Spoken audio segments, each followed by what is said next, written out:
Welcome to ஐமஸ் kitchen.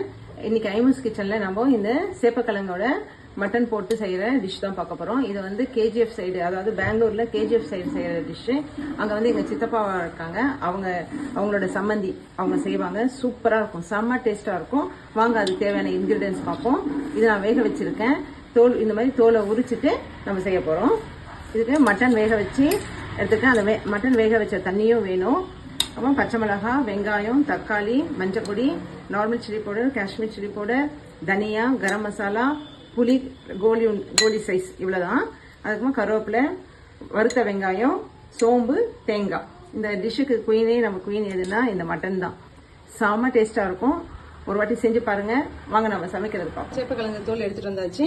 இதுல மஞ்சள் பொடி, Kashmir chilli powder, normal chilli powder இதை போட்டுட்டு நல்லா நம்ம மசாஜ் பண்ற மாதிரி மசாஜ் பண்ணிடுவோம். இதுக்கு ஊறட்டும். ஏன்னா இதுக்குள்ள வந்து அந்த உப்பு காரம் எல்லாம் வந்து இதாகணும். இதுல உப்பும் போட்டணும். இதை இப்ப போட்டுறேன்.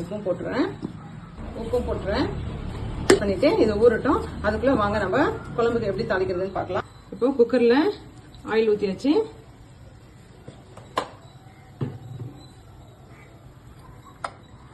வச்சு சோம்பு போட்டுருவோம். நறுக்கி வச்சிருக்க வெங்காயம் போட்டுருவோம்.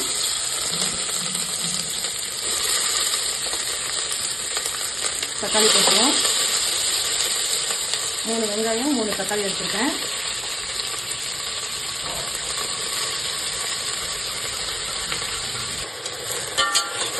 இது நல்லா வதங்கிட்டுங்க. இதுக்கு கொஞ்சம் உப்பு போட்டோம். வச்சுட்டு நல்லா வெங்காயம் தக்காளி வந்து அந்த கலர் சேஞ்ச் ஆகி நல்லா இதுவாக வதங்கி வந்துட்டோம். இது வதங்கி வரதுக்குள்ள நம்ம எடுத்து வச்சுருக்க தேங்காவை நைஸா அரைச்சிக்கோங்க. இஞ்சி பூண்டு பேஸ்ட் கொஞ்சம் போட்டுப்போம். நான் எடுத்து வைக்கும் போது இஞ்சி பூண்டு பேஸ்ட் எடுத்து வைக்கலப்பா. இப்போ எடுத்து இதை போட்டுக்கோங்க. ஏன்னா நம்ம மட்டன் போடுறோம் இல்லையா, அதனால இஞ்சி பூண்டு பேஸ்ட் கொஞ்சம் போடணும். இஞ்சி பூண்டு பேஸ்ட் இல்லைன்னா இஞ்சி பூண்டு வந்து தட்டி கூட நம்ம போட்டுக்கலாம். இந்த ஆயிலே நம்ம என்ன பண்ணுவோம், காஷ்மீர் சில்லி பவுடர் போட்டுருவோம். இப்படி போடும்போது என்ன ஆகும்னா குழம்பு நல்லா சிறப்பா அழகா இருக்கும். நான் பார்க்கும் போது நம்மளுக்கு டெம்டேட்டிங்கா இருக்கும். அது கடைசியில் போடும்போது அது வந்து கலர் கொடுக்கும். பட் அந்த அளவுக்கு நம்மளுக்கு டெம்டேட்டிங்கா இருக்காது பார்க்கும்போது குழம்பு. வந்து நம்ம வேக வச்சிருக்க மட்டன் தண்ணியும் இதுல ஊற்றிடுவோம். நல்லா ஒன்று போல கலந்து வரட்டும். இப்போ normal chilli powder 1 table spoon நல்லா கலந்து வரட்டும். மட்டன்லயும் அந்த காரம், தனியாவோட இந்த இது எல்லாமே அது ஒன்று போல சேர்ந்து வரும். நல்ல ஒரு கொதி வரட்டும். மட்டன் வேக வைக்கும் போதே கொஞ்சம் மஞ்சப்பொடி போட்டு தான் வேக வச்சிருக்கோம். அதனால இந்த குழம்புக்கு தேவையான அளவு மஞ்சப்பொடி போட்டா போதும். ரொம்ப போட்ட வேண்டாம். கொதி வந்துட்டு இருக்கு பாருங்க. குழம்பு நல்லா கொதிக்குது இல்லையா, அந்த ஸ்டேஜ்ல நம்ம இதை மேரினேட் பண்ணி வச்சிருக்கேன் சேப்பக்கிழங்கையும் இதுல போட்டுருவோம். இதுல இருக்க மசாலாவுக்கு நான் கொஞ்சம் தண்ணி ஊற்றிக்கிறேன். அதுல ஊற்றிக்கலாம். ஊற்றிட்டு பாருங்க குழம்புக்கு நல்லா கூட்டி வந்திருக்கு. இதுல வந்து இப்போ வந்து நம்ம சேப்பக்கிழங்கு வந்து நான் ஒரு 80% தான் வேக வச்சிருக்கேன். அதனால ஒரு விசில் விட்டுடலாம். கொஞ்சமா கருவேப்பிலை போட்டுட்டு நம்ம குக்கர்ல 2 விசில் விட்டுருக்கேன்.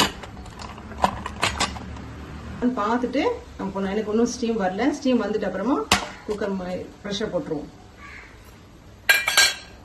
பாருங்க ஸ்டீம் வந்துருச்சு இல்லையா. இப்போ நம்ம ப்ரெஷர் போடணும். ஸ்டீம் வர்றதுக்கு முன்னாடி போடக்கூடாது. இதை வந்து தம் ரூலா ஃபாலோ பண்ணிக்கோங்க.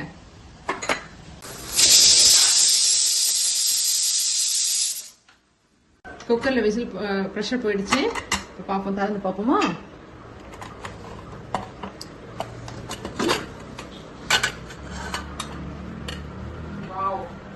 சூப்பரா ரெடி ஆயிடுச்சு. இப்போ ஸ்டவ் பற்ற வச்சுட்டு சூப்பரா இருக்கு பாருங்க. நல்லா அந்த இது கூட வந்து 80% வெந்திருந்தது இல்லையா, இப்போ ஃபுல்லா வெந்துருச்சு. புரியுதுங்களா, நல்லா வெந்துருச்சு.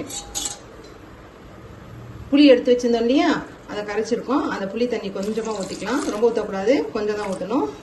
அந்த தேங்காவும் சோம்பு எடுத்து வச்சிருந்தோம் இல்லையா, அதையும் இதுல போட்டுருவோம்.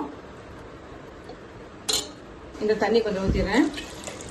இந்த குழம்பு வந்து நம்ம சாப்பாடு வச்சு சாப்பிடலாம்.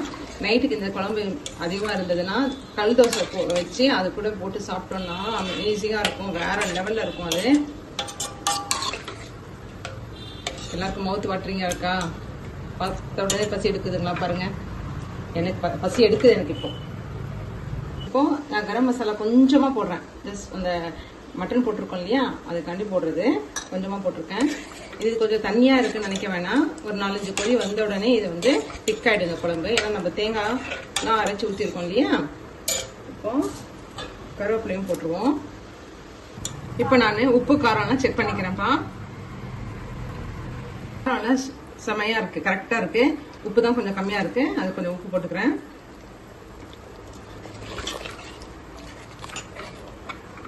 குழம்பு ஃபைனல் ஸ்டேஜுக்கு வந்துருச்சு பாருங்க.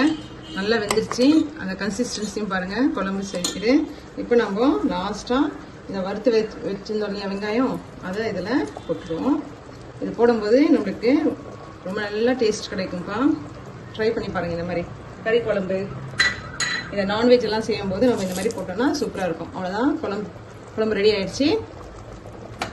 சேப்பக்கிழங்கு மட்டன் கிரேவி ரெடி ஆயிடுச்சு. வாங்க சாப்பிடலாம்.